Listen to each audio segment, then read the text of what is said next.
अध्याय 36। न पूरी तरह सहमति, न ही पूरी तरह इनकार। चू निंग ने कुछ नहीं कहा, बस उसे दे दिया। क्या उसे सूंघना नहीं चाहिए था? उसे पता था कि वह कोई शरीफ इंसान नहीं है। भला कौन सा शरीफ आदमी अपनी ही गुरु के बारे में ऐसे विचार रखता है? लेकिन अब सु वानछिंग अनजान भी नहीं थी, तो फिर उसे डर किस बात का? उसने बाहर के कपड़े टांग दिए और तुरंत सु वानछिंग के अंदर के सफ़ेद वस्त्र उतारकर उन्हें भी टांग दिया। दिन में जो नर्म गर्माहट उसने महसूस की थी, अब वही उसके सामने थी। बिस्तर पर लेटते ही वह सपाट हो गई। कितनी बर्बादी! सु वानछिंग ने चू निंग की ओर देखा तक नहीं, उसका चेहरा अब शर्म से लाल भी नहीं हो रहा था। कोई चौथे स्तर तक पहुंच गया है, और निकाल सकते हो क्या? गुरु को निराश मत करना। हाँ, गुरु लॉन्ग स्प्रिंग इंटेंट की बात कर रही हैं, या किसी और चीज़ की? चू निंग मुस्कुराया और आगे बढ़ा। ऐसा लग रहा था जैसे वह पहले से ही लॉन्ग स्प्रिंग इंटेंट को स्वतंत्र रूप से चला सकता हो। पल भर में एक विशाल अवधारणा कॉन्सेप्ट बनी और पूरी तरह उसके शरीर में प्रवेश कर गई। सु वानछिंग ने पीड़ा सहते हुए भौहें सिकोड़ ली। काफी देर बाद जाकर वह संभल पाई। अब जब उसका स्पिरिचुअल पैलेस ठीक हो चुका था, तो उसे कल रात की तरह बार बार उठने की जरूरत नहीं थी। और चू निंग के शब्द, जिनमें साफ साफ दूसरे अर्थ छिपे थे। सु वानछिंग ने ठंडा सा हंसकर कहा, क्या किसी और चीज को निकालने की हिम्मत है? क्या तुम्हें लगता है कि गुरु की तलवार अब कुंद हो गई है? बेशक चू निंग की इतनी हिम्मत नहीं थी। अभी तो वे सिर्फ जबानी छेड़छाड़ के चरण में थे, मगर उसे उम्मीद नहीं थी कि सु वानछिंग भी उसके साथ इस तरह मजाक करेगी। गुरु, दरअसल इस शिष्य ने एक बात समझी है। वह martial rebellion of all cuts एक ड्यूल कल्टिवेशन विधि है। गुरु का स्पिरिचुअल पैलेस ठीक हो जाने के बाद क्या गुरु फिर से इस विद्या का अभ्यास जरूर करेगी? सु वानछिंग ने सहमति में हल्की सी आवाज निकाली और तिरछी नजर से चू निंग को देखा। स्वाभाविक है, तलवार चलाने वाला एक बॉडी कल्टिवेटर तलवार चलाने वाले स्पेल कल्टिवेटर से बहुत कमजोर होता है। इसमें कोई समस्या है, लेकिन गुरु, जरा सोचिए। जब से इस शिष्य ने गुरु का उपचार शुरू किया है, केवल 4-5 दिन हुए हैं।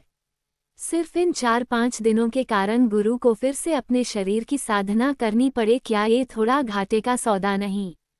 तर्क सही था। सु वानछिंग अब अनिवार्य रूप से ड्यूल कल्टिवेशन करेगी, और भविष्य में उसकी महान दांव पर प्रगति निश्चित ही धीमी होगी। लेकिन एक बार इस रास्ते पर चल पड़ी, तो उस स्तर के अन्य लोगों के मुकाबले उसका लाभ दबाने वाला होगा, इसमें कोई संदेह नहीं।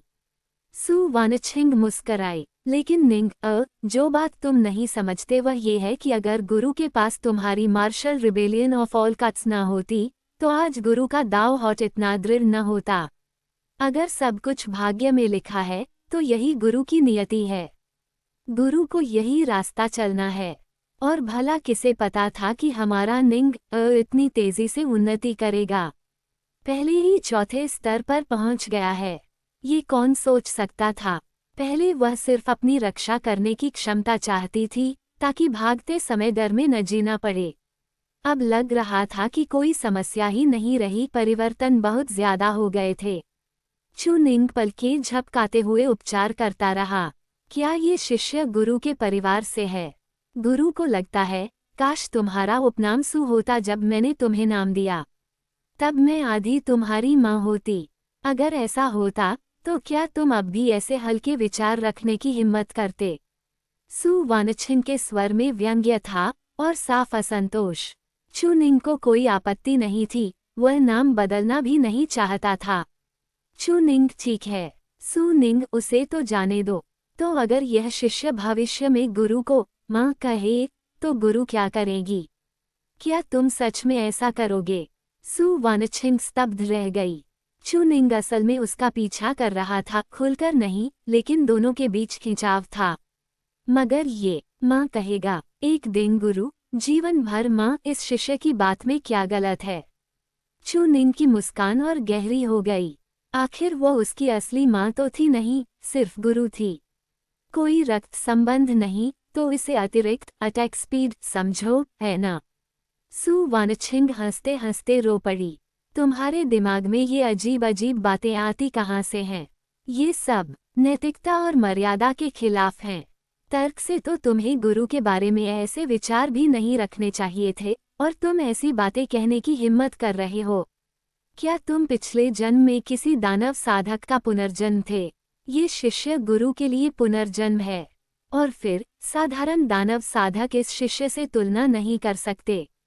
ये सही है, दानव साधक भी अपने गुरु का सम्मान करते हैं। चू निंग को फिर से ताना मिला और उसका बदला लेने का तरीका सरल था। पहले वह शक्ति जमा करता है, कुछ बड़ा बनाता है, फिर अचानक विस्फोट। सु वानछिंग एक हल्की सी कराह दबा न सकी।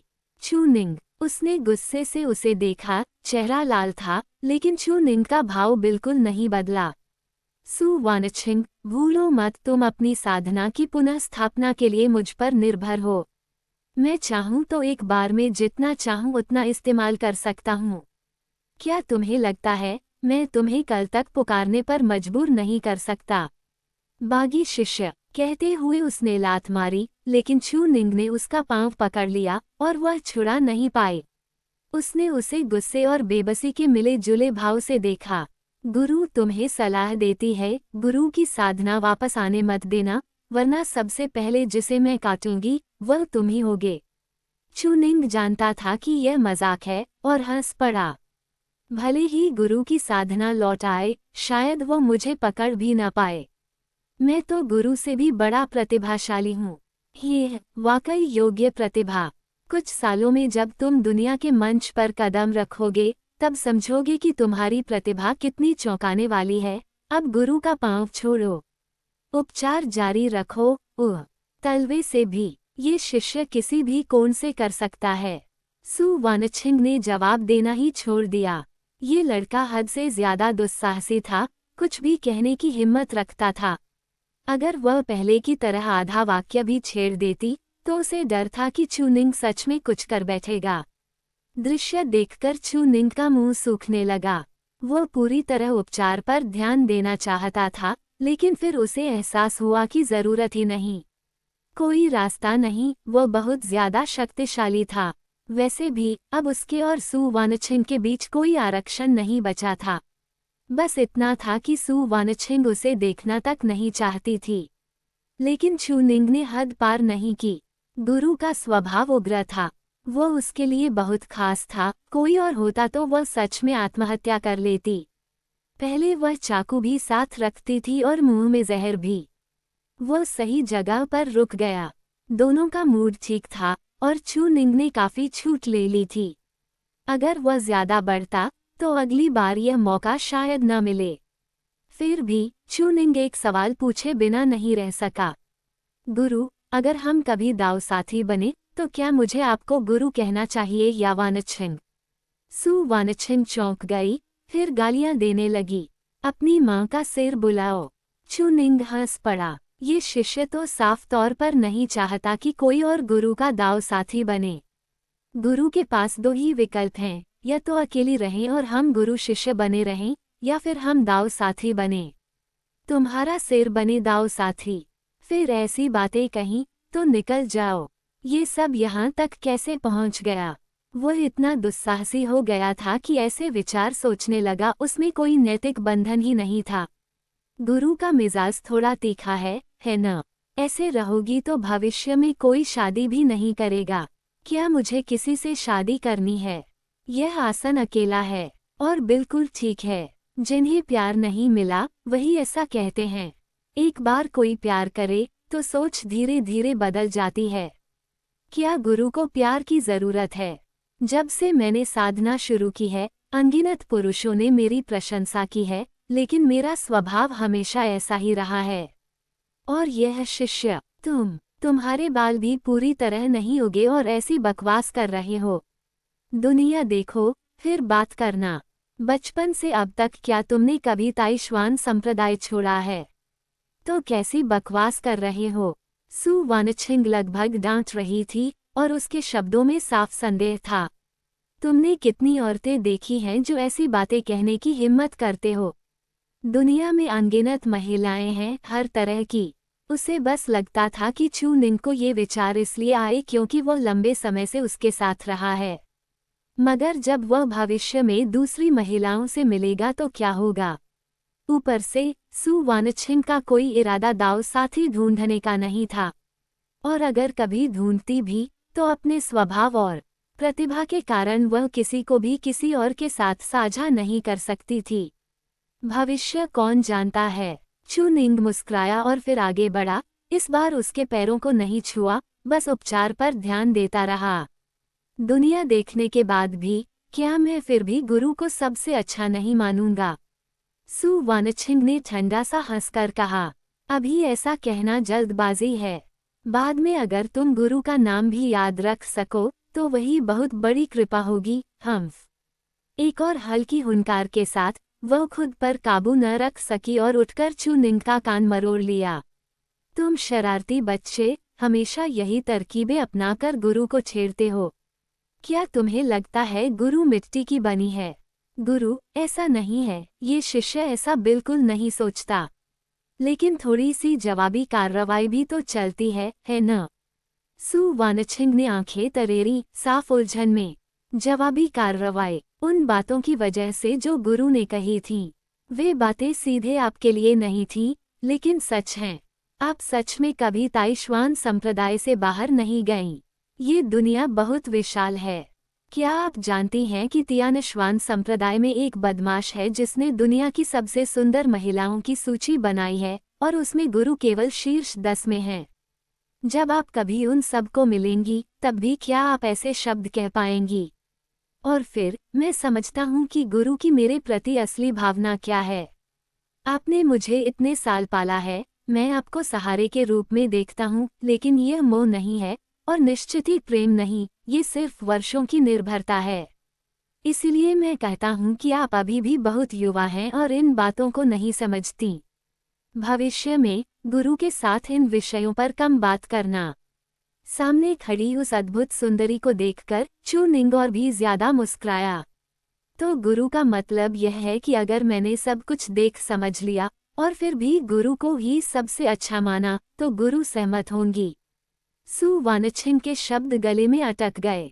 वह माथा पकड़कर कड़वी मुस्कान के साथ खड़ी रह गई, समझ नहीं आ रहा था क्या कहे। ये सोचने का तरीका सच में अनोखा था, लेकिन उसने जल्दी ही स्थिति तोड़ने का तरीका सोच लिया। हाँ, यही मतलब है। इसलिए जब तक तुम दुनिया की सारी महिलाओं को नहीं देख लेते, गुरु तुम्हें स्वीकार नहीं करेगी। चू निंग का मुंह टेढ़ा हो गया। मैं तो पूरी जिंदगी में भी सबको नहीं देख पाऊंगा। ये सुनकर सु वानछिन पूरी तरह हंसी से टूट पड़ी।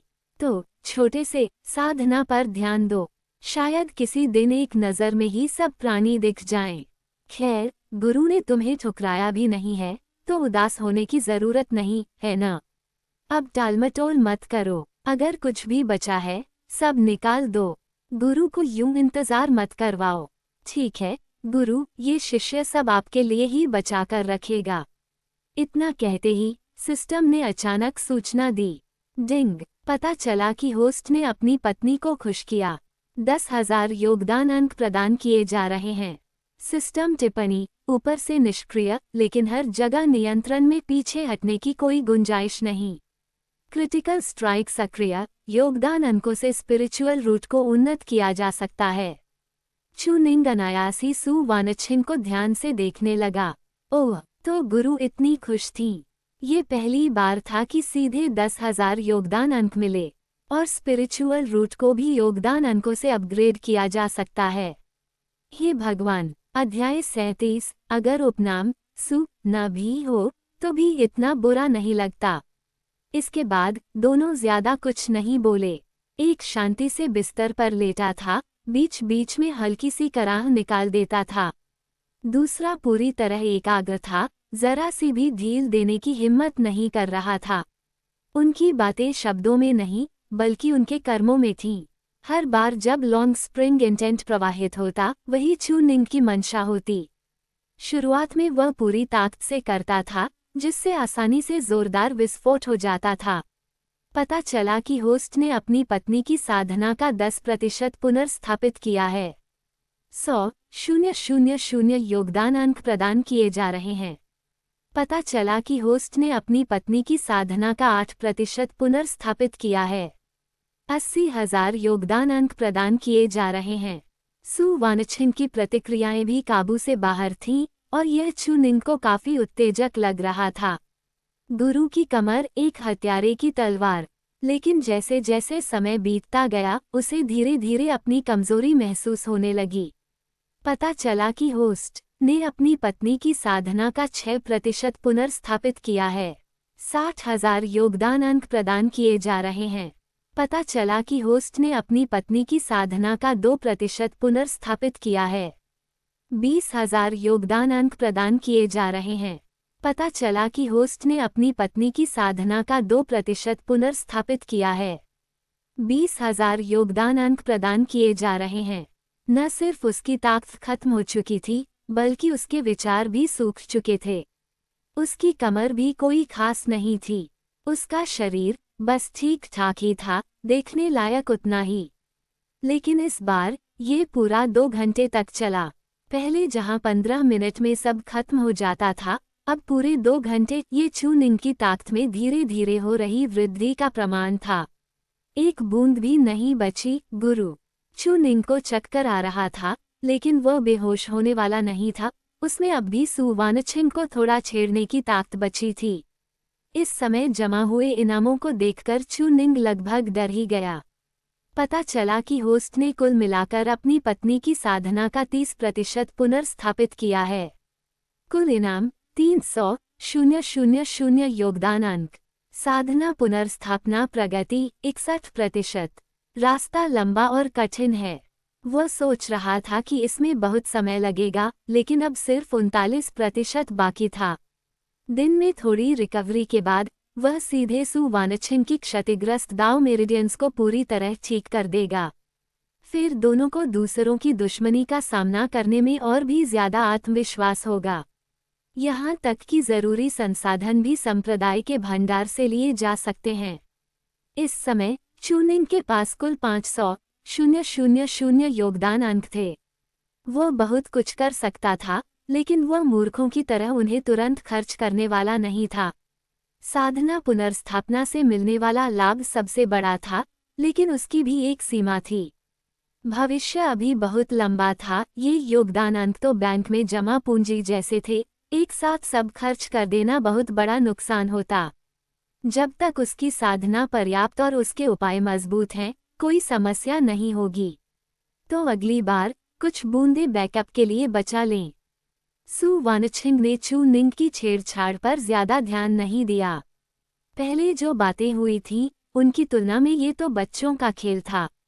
उसका चेहरा लाल था, लेकिन भाव थके हारे और ढीले थे। उसका रंग रूप अब शुरुआती पीलेपन से पूरी तरह मुक्त हो चुका था। अब वो किसी वसंत ज्वार की तरह लग रही थी, बेहद आकर्षक। धीरे धीरे उठकर शरीर को खींचते हुए सु वानछिन संतुष्ट दिख रही थी। अपने ही शिष्य का इस्तेमाल करना वाकई आरामदायक था और उसे किसी भी तरह की चिंता नहीं करनी पड़ती थी। दिल में चोरी, लेकिन हिम्मत नहीं, बस शांति से आनंद लेना ही काफी था। इस समय वह चू निंग के प्रति बिल्कुल भी सतर्क नहीं थी, बल्कि उसके भाव देखने का मन भी कर रहा था। अरे शरारती, घूरना पसंद है न? अब भी देखने की ताकत है। सु वानछिन की सुंदर आंखें हल्की सी सिकुड़ गईं। मुस्कुराते हुए उसने उसे देखा। उसने देखा कि चू निंग बिल्कुल निढाल पड़ा था, जैसे सब कुछ निचोड़ लिया गया हो, चेहरा पूरी तरह खाली। इस हाल में घूरना तो दूर, वह तो मानो सांसारिक दुनिया से विरक्त हो चुका था, बिल्कुल एक भिक्षु की तरह। ये देखकर सु वानछिन बस खड़ी नहीं रही, वह हंसी, उठी, एक औषधि निकाली और उसके पास आई। मुंह खोलो, 2 स्पिरिट नर्चिंग पिल्स खा लो और अच्छी तरह आराम करो। सु वानछिन को देखकर, जिसका चेहरा गुलाबी और सेहतमंद लग रहा था, चू निंग का चेहरा कड़वा हो गया। ये सब मेरी मेहनत का नतीजा है। चू निंग ने हाथ भी नहीं उठाया, बस निष्क्रिय रूप से दवा ले ली। सु वानछिन मुस्कुराए और दवा उसके मुंह में डाल दी, बिल्कुल भी संकोच नहीं किया। अब तुम पहले से कहीं ज्यादा मजबूत हो। पहले तो सीधे गिरकर सो जाते थे, अब लगता है अभी भी थोड़ी ताकत बची है। ये सुनते ही चुनिंग का चेहरा पीला पड़ गया। उसे लगा सु वानछिंग फिर से जारी रखना चाहती है। नहीं, सच में नहीं, मैं बिल्कुल खत्म हूँ। कल गुरु, कल जरूर। मैंने जारी रखने को कहा ही कहाँ। देखो कितने डर गए। तो पहले साफ साफ कहना चाहिए था। ये कहते ही चुनिंग सीधे सु वानछिंग के सामने रजाई में घुस गया और खुद को पूरी तरह ढक लिया। सु वानछिंग का मुंह फड़क गया, उसका भाव तुरंत अजीब हो गया, मन हुआ उसे मार दे। पहले तो वह बेहोश हो जाता था, इसलिए यहाँ सोना समझाया जा सकता था। लेकिन अब तो वह चल भी नहीं पा रहा और फिर भी घुसा चला जा रहा है। सु वानछिंग दांत पीसते हुए बोली, क्या हुआ श्रीमान चू? क्या ये बिस्तर अब तुम्हारा हो गया है? क्या मुझे जमीन पर सोना पड़ेगा? चुनिंग ने भोलेपन का नाटक किया, चेहरे पर पूरी ईमानदारी। ये शिष्य गुरु को जमीन पर सुलाने की हिम्मत कैसे करेगा? गुरु भी आज बिस्तर पर ही सो सकती हैं। सु वानछिंग ने तुरंत उसे एक थप्पड़ जड़ दिया और चुनिंग ने झट से सिर ढक लिया। बीमार आदमी को मारना कोई न्याय नहीं। मैंने इतनी मेहनत से गुरु की साधना बहाल की और अब जैसे ही काम का नहीं रहा, मुझे किनारे कर दिया जा रहा है। सु वानछिंग गुस्से में हंस पड़ी। मैं सोऊं अपना सिर। अगर सो गई तो एक दिन उसी रजाई में जागूंगी और हम ड्यूल कल्टीवेशन कर रहे होंगे, है ना? ये सुनकर चुनिंग दंग रह गया। कमाल है, सु वानछिंग उससे भी ज्यादा बिंदास थी।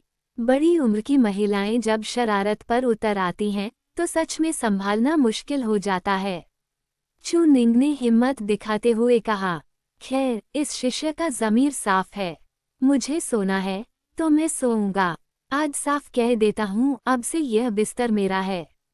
और अगर सच में वैसा कुछ हो भी गया तो इस शिष्य को घाटा उठाने में कोई आपत्ति नहीं। ये कहते ही वह लाश की तरह लेट गया। वह यहीं सोएगा। यहाँ खुशबू अच्छी है और बहुत नर्म है, उसे यहीं सोना पसंद है। कोई उसे रोक नहीं सकता। सु वानछिंग सच में बेबस हो गई। तुम तो घाटा उठाने की भी बात कर रहे हो। जब किसी में शर्म ही न हो तो उससे नैतिकता की बात करना बेकार है। शिष्य का गुरु के बिस्तर पर सोना अगर एक ही लिंग होते तो चल जाता, लेकिन अलग अलग लिंग। आखिर किसने किसे तंग किया? अब तो उसका अपना बिस्तर भी नहीं बचा। सु वानछिंग ने ठंडी नजर से चुनिंग को देखा। लहजा भले ठंडा था, लेकिन चिंता फिर भी उसी की थी। तुमने इतनी ऊर्जा खर्च की है, कहीं इससे तुम्हारी नींव तो प्रभावित नहीं होगी? चुनिंग ने कड़वे भाव से सिर हिलाया। ये चीज अजीब है, जितना ज्यादा इस्तेमाल करो उतना ही ज्यादा पैदा होती है और साधना विधि को भी मजबूत करती है। कुल मिलाकर दोनों के लिए फायदेमंद है। ये सुनकर सु वानछिंग ने राहत की सांस ली। इसका मतलब था कि शिष्य की नींव उसकी साधना बहाल करने से खराब नहीं होगी। निंग भविष्य में उससे भी ज्यादा शक्तिशाली अस्तित्व बनेगा। अगर उसने अपनी नींव ही बर्बाद कर ली होती तो वह जो अब बेकार हो चुकी थी, सच में मुसीबत बन जाती। लेकिन अब चुनिंग पहले से कहीं ज्यादा सीधा सादा लग रहा था। वह अब बेधड़क घूर भी नहीं रहा था, पूरी तरह निढाल। उसकी हालत देखकर सु वानछिंग हंस पड़ी। अब जब तुम ऐसे हो तो इस गुरु को आखिरकार चैन मिला। अब किसी के अचानक फायदा उठाने की चिंता नहीं, खासकर किसी बागी शिष्य की। चुनिंग ने ऊपर गुफा की छत की ओर देखा। कमजोर होने के बावजूद अपनी असली फितरत नहीं छोड़ी। यही बागी शिष्य है। अगली बार जरूर थोड़ी ताकत बचाऊंगा ताकि फायदा उठा सकूं। वैसे भी गुरु मुझे मारेंगी नहीं तो फायदा न उठाना बेकार है। तुम खुलेआम मान भी रहे हो। गुरु को पसंद करना कब से गलत हो गया। बस करो, इस गुरु को तुम्हारी पसंद की जरूरत नहीं। गुरु और दाओ का सम्मान करना काफी है। वो उम्मीद मत रखिए, असंभव है। अब तो दिखावा भी नहीं कर रहे। चुनिंग हंसा। शायद मैंने अपना सच्चा दिल देख लिया है और छुपाने का कोई मतलब नहीं लगता। सु वानछिंग ने हल्की सी हुंकार भरी और पास आ गई। क्या हमारे श्रीमान चू अपना सिर जरा ऊपर उठाएंगे? चुनिंग को समझ नहीं आया, सिर क्यों उठाए। हालांकि ताकत कम थी, लेकिन सिर उठाना तो कर सकता था।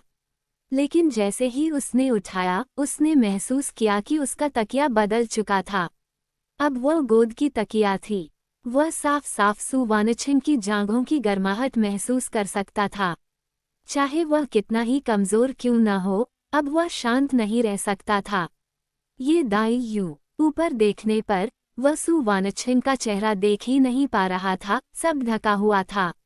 कहावत है न, नीचे देखने पर अपने पैर न दिखें, यही सांसारिक सुंदरता है, क्या यही नहीं? लेकिन इतनी कामुक स्थिति के बावजूद उसका दिल भिक्षु की तरह शुद्ध था। उसमें आगे सोचने की ताकत ही नहीं बची थी। अगले ही पल उसने महसूस किया कि एक जोड़ी हाथ उसके सिर पर आकर उसकी खोपड़ी के बिंदुओं को धीरे धीरे दबा रहे हैं।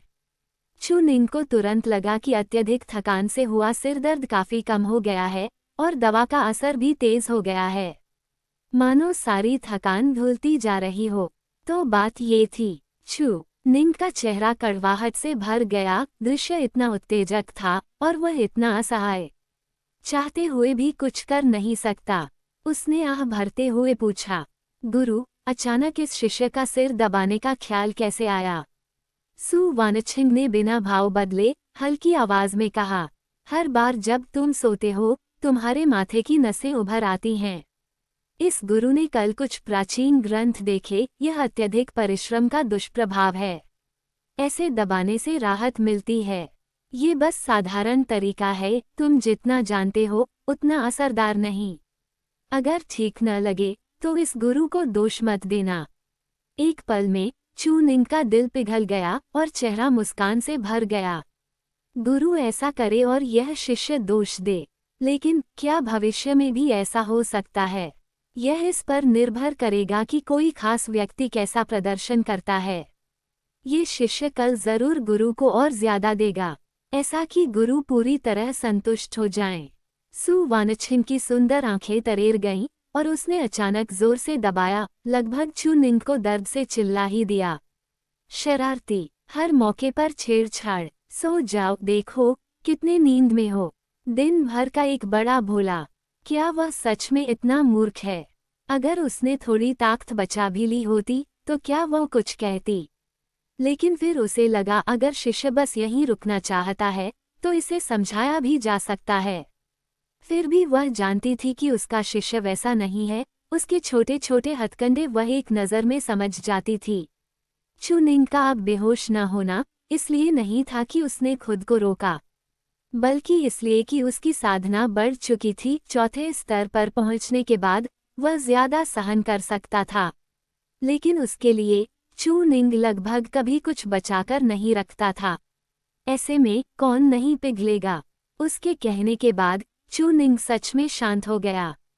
गुरु की गोद में सिर रखकर यह मालिश, शायद वह पहला इंसान था जिसे ऐसा सौभाग्य मिला, और वह इतनी गहरी मीठी नींद में सो गया। सु वानछिन ने कुछ नहीं कहा, बस चुपचाप मालिश करती रही। उसकी नज़र लगातार चू निंग के चेहरे पर टिकी रही। काश मैंने तुम्हें पहले ही सु उपनाम दे दिया होता।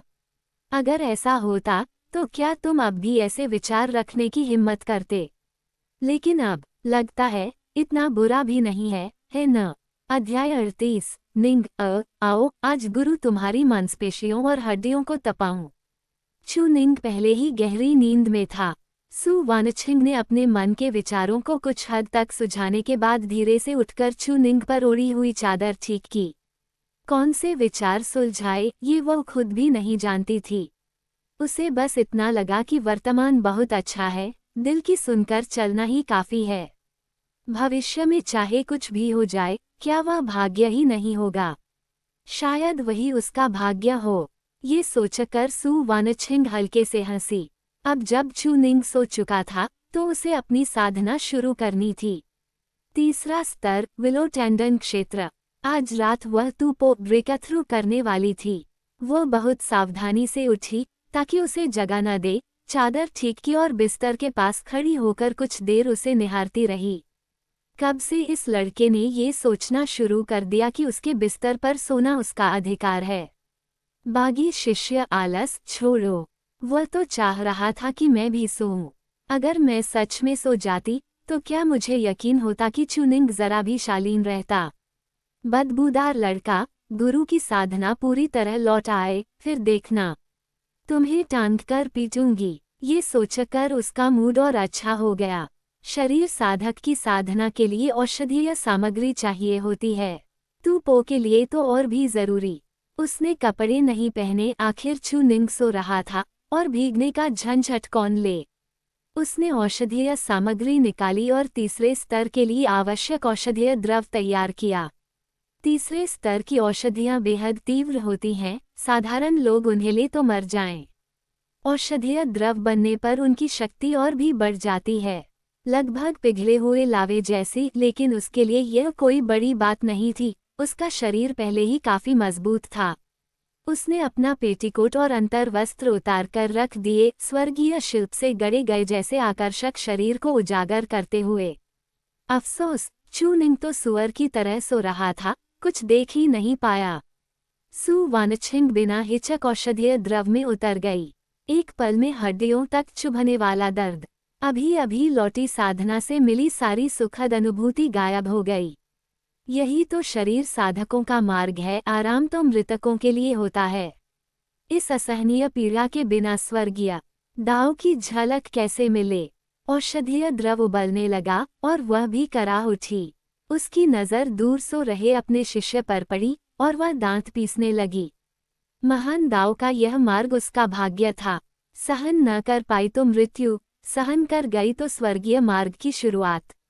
जब उसका शिष्य इतना सह सकता है तो वह क्यों डरे। उसकी मांसपेशियां और हड्डियां तप रही थीं, शरीर में अद्भुत परिवर्तन हो रहे थे। शरीर साधक तीसरा स्तर, तांबे जैसी त्वचा, लोहे जैसी हड्डियां, विलो जैसी नसें। ये जादुई साधकों जैसा नहीं था, जहां बस की को इकट्ठा कर साधना हो जाए। इसके लिए लंबे समय तक औषधीय द्रव में रहना पड़ता था। आधी रात बीत गई, वह सुन्न हो चुकी थी, मन शून्य था। बीते 100 वर्षों की घटनाएं दिमाग में घूमती रहीं, लेकिन उसकी नज़र चुनिंग पर टिके रहने से ही वह सह पाई। तीसरे स्तर की साधना पूरी हुई। स्नान कुंड के किनारे लेटी सु वानछिंग के चेहरे पर कड़वी मुस्कान थी, मानो उसने सब कुछ सह लिया हो। वह मुक्त थी, पर आगे का मार्ग और भी कठिन होगा। लेकिन अगर आगे का दर्द इससे 1000 गुना भी ज्यादा हो तो क्या? उसके पास अभी भी एक शिष्य है। उच्च साधना का मार्ग कठिनाइयों से भरा ही होता है। किसी तरह कपड़े पहनकर वह बिस्तर के पास बिछी चटाई पर आ बैठी, पैर कांप रहे थे, जैसे अभी रो पड़ेगी।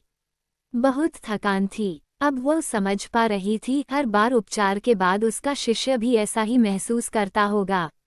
काश वह और कुछ कर पाती तो चुनिंग को इतना कष्ट क्यों सहना पड़ता। आह भरते भरते वह गहरी नींद में चली गई। अगली सुबह चुनिंग ने उनींदी आंखों से आंखें खोलीं। शायद दिव्य गोली और सु वानछिंग की मालिश की वजह से सिरदर्द कम था। हालांकि थोड़ा सा अब भी था, लेकिन लॉन्ग स्प्रिंग इंटेंट फिर से भरपूर था, मानो वह फिर से परमाणु ऊर्जा वाला गधा बन गया हो। असीम जीवन शक्ति। थकान एक पल में गायब हो गई। उसे औषधीय द्रव की तेज गंध आई।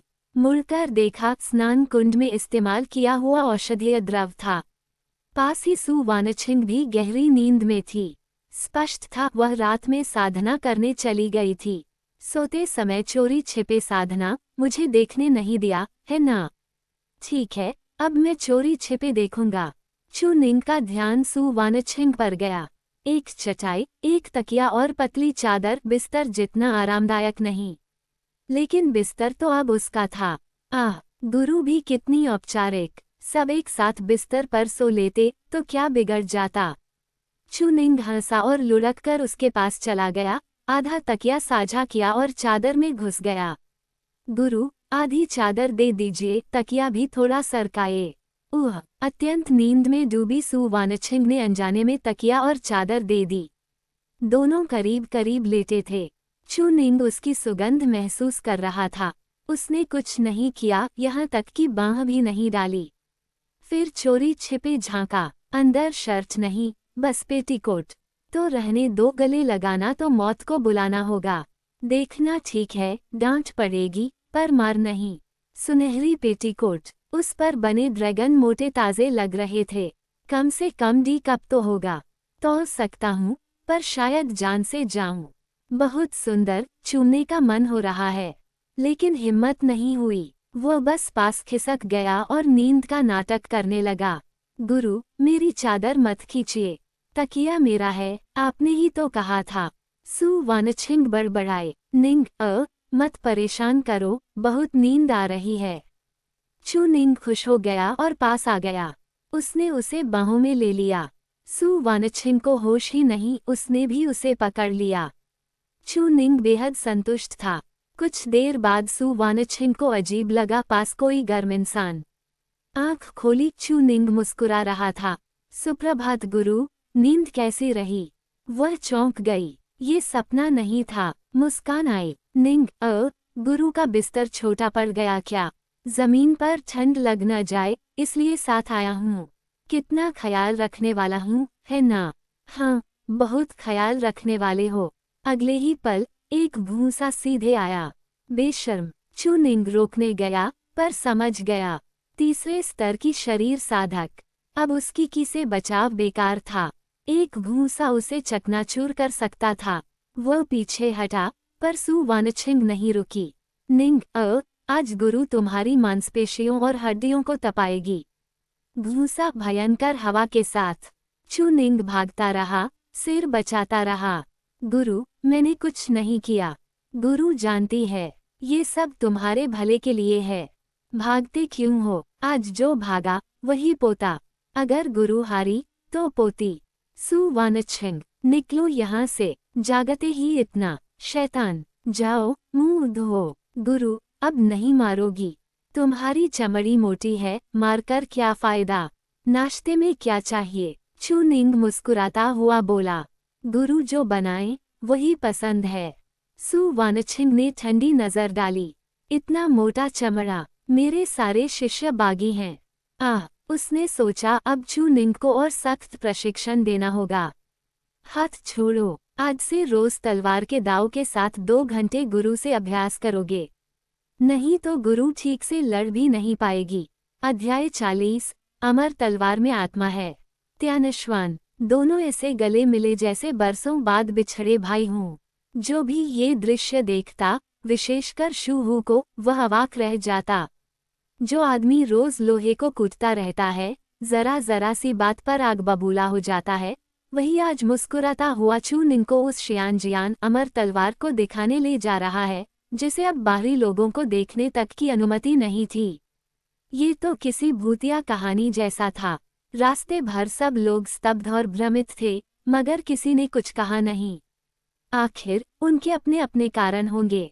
दोनों रास्ते में इधर उधर की बातें करते रहे, हालांकि असल में न तो शूहू जानता था कि वह क्या बोल रहा है, न चू निंग। लेकिन शूहू की नज़र लगातार चू निंग की छाती पर टिकी हुई थी। वह साधना ग्रंथ, वही होगा। उसे तो तुरंत हामी भर देनी चाहिए थी। अफसोस, तलवार देखने के बाद भी उसका मान्यता देना असंभव था, तो क्यों न बदले में कुछ आत्मिक तलवारें ले ली जाएं। ये साधना विधि साधारण नहीं थी, बेहद उग्र और उसकी साधना के लिए अत्यंत उपयुक्त। अगर पूरा ग्रंथ मिल जाता, तो कितना अच्छा होता। जहाँ तक चू निंग की बात थी, वह मुस्कुराते हुए एक एक वाक्य का उत्तर देता रहा, मगर साधना ग्रंथ का जिक्र उसने बिल्कुल नहीं किया। वह शूहू को मछली की तरह फंसाने वाला था। उसके मन में सिर्फ एक ही चीज थी, वह अमर तलवार, जिसे उसके गुरु वापस लाए थे। आकाशीय तलवार त्यानश्वान, इसका ये नाम क्यों पड़ा? जब सु वानछिंग को तब इस तलवार की नोक मिली थी, तो उन्होंने उस पर अंकित जनजात 7 तारा निर्माण अनेक 7 स्टार फॉर्मेशन को देखा था। तलवार की नोक जिस स्थान का प्रतिनिधित्व करती थी, वही था त्यानश्वान। सिर्फ एक तलवार नोकी शिखर स्तरीय अमर तलवार थी, इस दुनिया में दुर्लभतम, स्वर्ग धरती मानव तीनों पंथों द्वारा भयभीत की जाने वाली सर्वोच्च जादुई निधि। मगर सु वानछिंग ने असाधारण योगदान दिया था, इसलिए ये छीनी नहीं गई। इस क्षण चू निंग का दिल भी उफान मार रहा था, उत्साह से भरा हुआ। लेकिन उससे भी ज्यादा वह घबराया हुआ था। उसे डर था कि कहीं वह इसे ले न पाए। आखिर ये तो मूल रूप से उसके गुरु की थी। पर चूंकि गुरु ने ऐसा कहा था तो शायद सब कुछ सरल ही होगा, है न? जैसे ही वे उस अमर गुफा के पास पहुंचे जहां त्यानश्वान को दबाया गया था, एक भयानक तलवार की स्वॉर्डशी अचानक उमड़ पड़ी। सिर्फ पास जाना ही चू निंग को भारी दबाव का एहसास करा रहा था। वो इस अमर तलवार को नियंत्रित करने में तो क्या, उस तलवार की को भी सहन नहीं कर सकता था जो उसे पल भर में कुचल सकती थी और उसकी में आत्मा तक थी। शू हू ने देखा कि चू निंग पर भारी दबाव पड़ रहा है तो मुस्कुराकर बोला, जब एल्डर सू ये तलवार लाई थी तब पूरे संप्रदाय में कोई भी इसे उपयोग नहीं कर सका। मूलतः इसे भावी पीढ़ियों के लिए रखा गया था कि शायद कोई इसे अपना स्वामी मानने पर मजबूर कर सके। मगर दुर्भाग्य से इसकी तलवार इच्छा लोगों को घायल करने लगी, इसलिए संप्रदाय ने इसे सील करने का आदेश दिया। बाद में कोई प्रतिभाशाली निकला ही नहीं तो बाहरी लोगों को देखने की अनुमति भी बंद कर दी गई। छोटे चू, तुम अपवाद हो।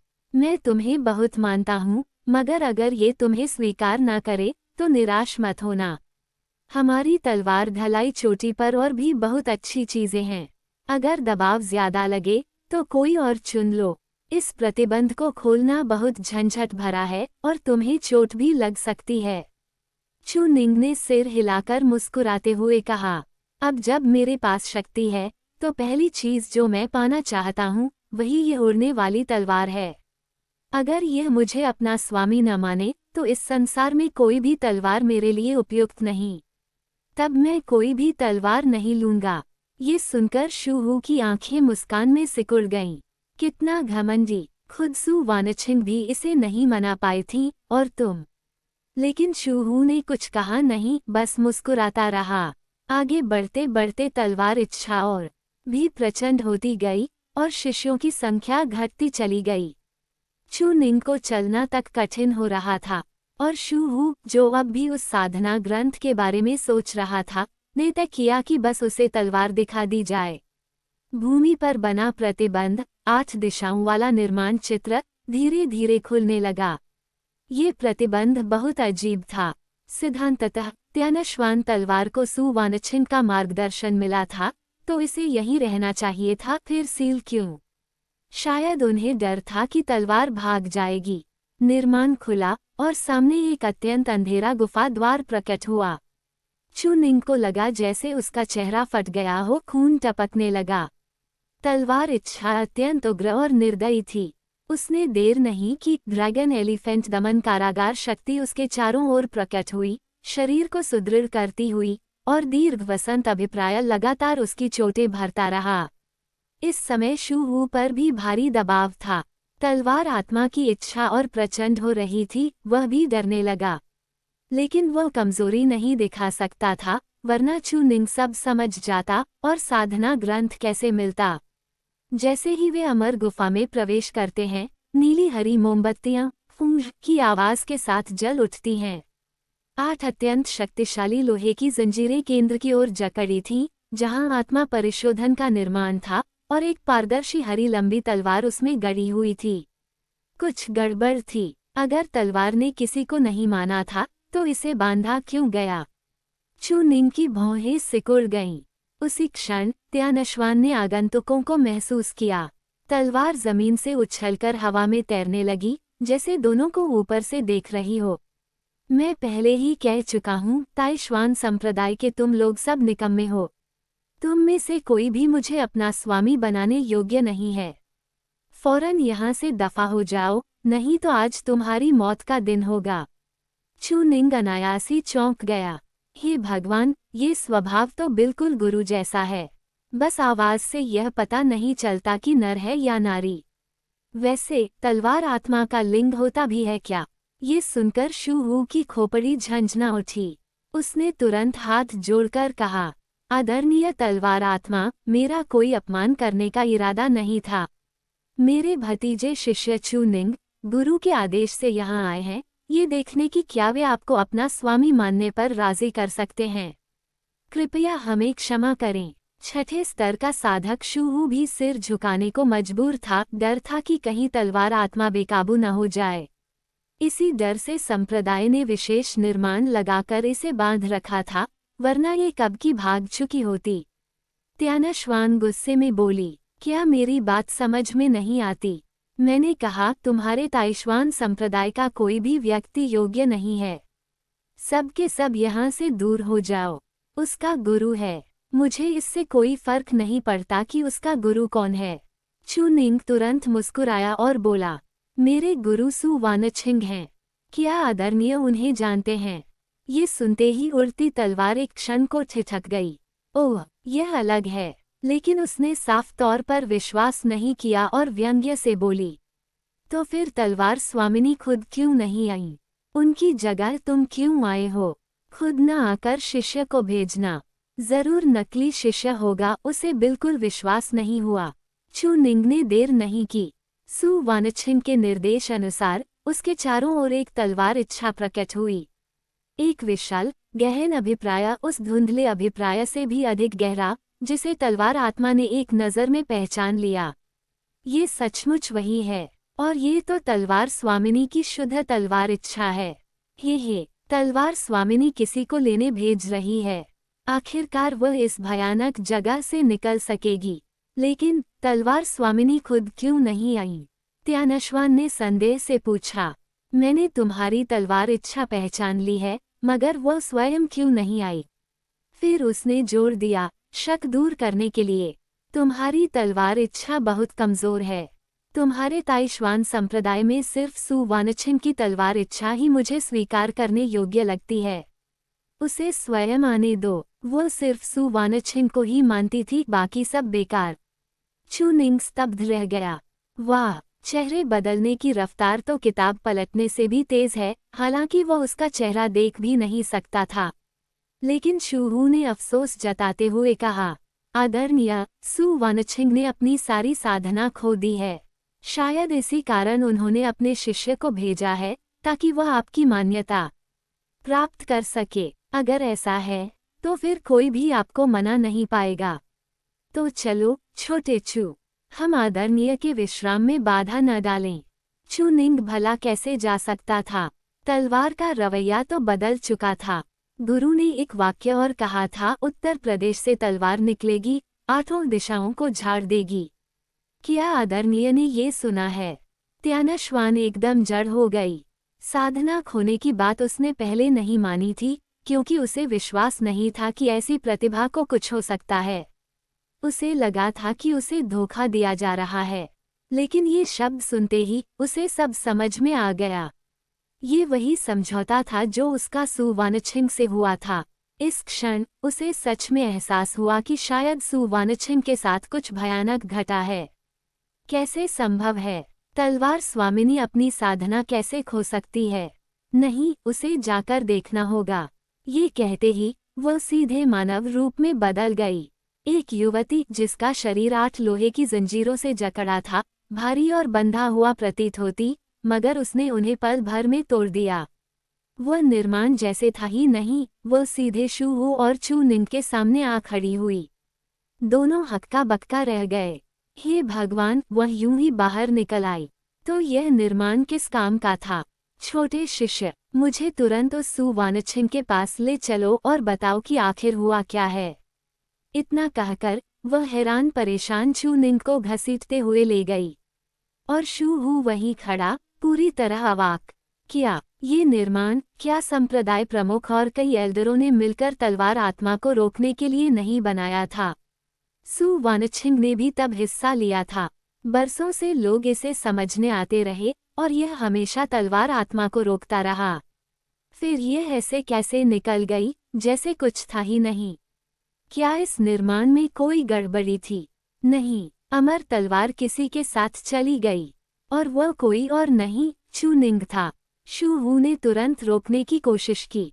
आदरणीय तलवार आत्मा, आप जा नहीं सकती। ये त्यानश्वान ने नाराज होकर देखा। मैंने अब इस शिष्य को मान लिया है। क्या तुम्हारा ताइश्वान संप्रदाय मुझे रोकने की हिम्मत रखता है? शूहू ने शब्द रह गया, उसकी खोपड़ी सुन्न हो गई। सु वानछिंग भी इसे अपना स्वामी नहीं बना पाई थी, मगर चू निंग बना पाया। उसने कड़वाहट से चू निंग को देखा। भतीजे शिष्य चू, तुम इस अमर तलवार को ले नहीं जा सकते। चू निंग ने अपने वस्त्रों से साधना ग्रंथ का आधा हिस्सा निकाला। शूहू स्तब्ध रह गया और तुरंत मुस्कुराते हुए बोल पड़ा, ठीक है, ले जाओ, ले जाओ। चू निंग ने ग्रंथ वापस रखा और मुस्कुराकर सिर हिलाया। तो बहुत बहुत धन्यवाद। और फिर वह सीधे खींच लिया गया। शूहू सुन्न रह गया। क्या तुम मुझे साधना ग्रंथ नहीं दे रहे? नहीं, तुम सच में नहीं दे रहे। जल्दी संप्रदाय प्रमुख को रिपोर्ट करो। एक पल में पूरी तलवार घलाई चोटी में हड़कंप मच गया। अमर तलवार ले जाई गई और उसे साधना ग्रंथ भी नहीं मिला।